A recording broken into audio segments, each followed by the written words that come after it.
I hear thee singing as I sail along.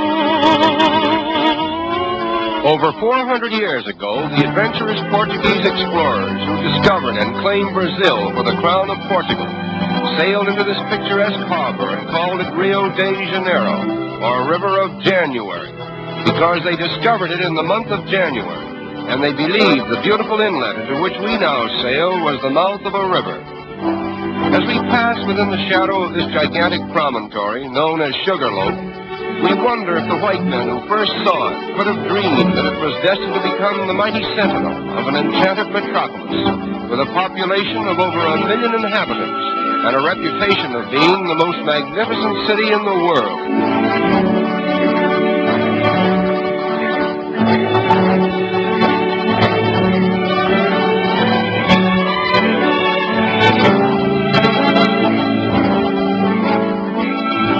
Passenger ships arriving at Rio today literally tie up at the foot of Main Street and immediately become a picturesque part of the skyline, as well as a convenient point of egress to the city itself.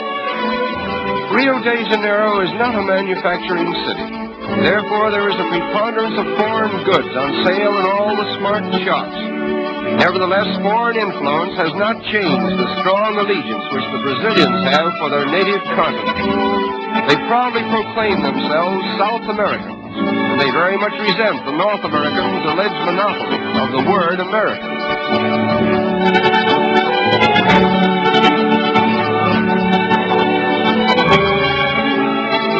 The period from 1902 to 1906 witnessed the wonderful transformation from the old to the new Rio, a comprehensive project so boldly conceived and brilliantly executed that there is hardly a landmark of the old city to be seen in the metropolis today.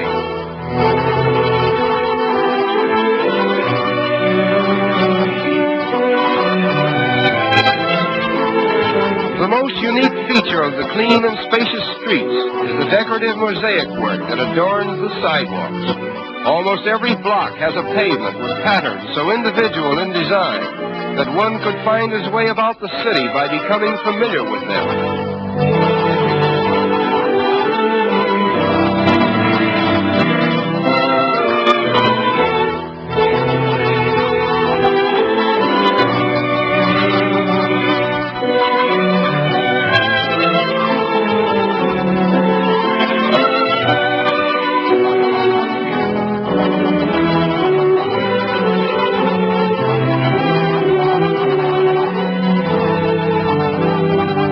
Rio is particularly noted for its numerous and colorful parks, which are scattered in picturesque profusion throughout the city.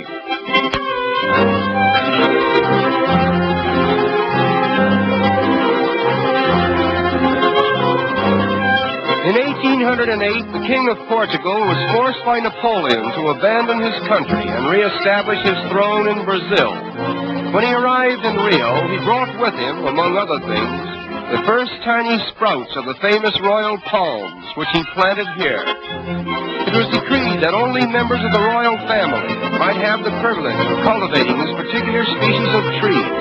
But time and nature have overruled the regal command, and the royal palms that were meant to be the exclusive property of Portuguese royalty are now the common heritage of all Brazil. The outstanding landmark of Rio is Sugarloaf Mountain, and from whatever angle one may view it, it forms a most impressive picture.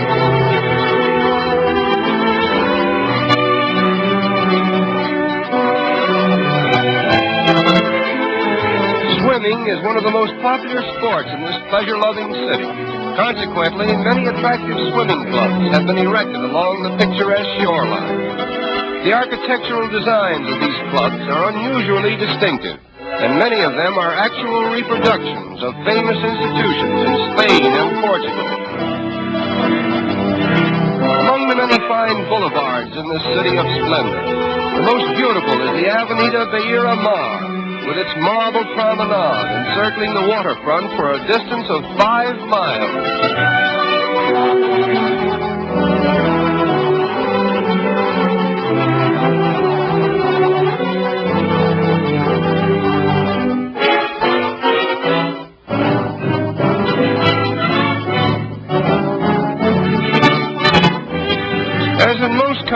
South America, the color of one's skin does not always determine one's social standing. As a matter of fact, the racial color line seems to be so thinly drawn that it has become a haven of toleration for all races. Nevertheless, the Portuguese language still prevails.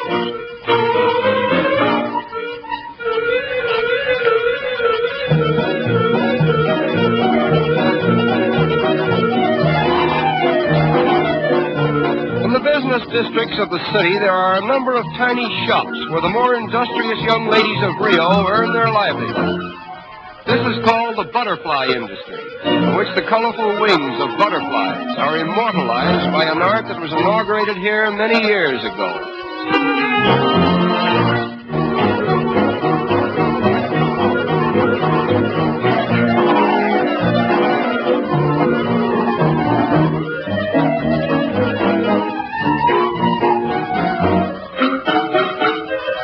The design is first painted on glass, and the delicate butterfly wings, which have been carefully assorted for their best colors, are cleverly worked into the design and held in place by adhesive tape.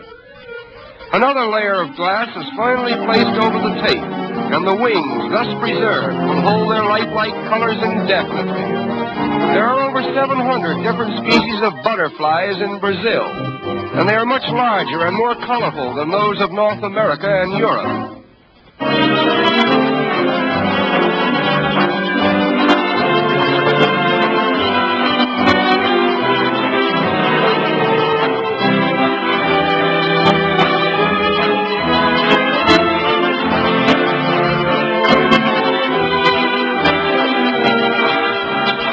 The completed articles consist of tea trays, vanity and jewel cases, bonbon dishes, and decorative pictures designed to glorify the city's landmarks.